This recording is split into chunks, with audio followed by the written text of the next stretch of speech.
ዳኒ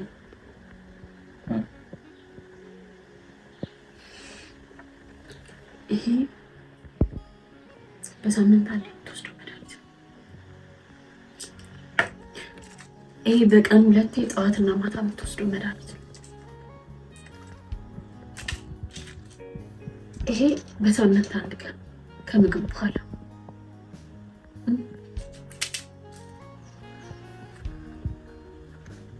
ይሄ ደግሞ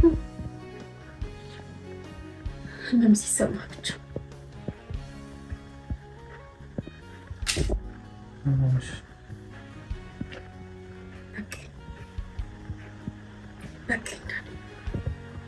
ከዛሬ ነገ ይሻላል እያልኩኝ አንተን በማገላበጥና በማስተማር ከዚህ በላይ እድሜ መጨረስ አልፈልግም። ይሄንን ስልክ በጣም እያዘንኩ ነው።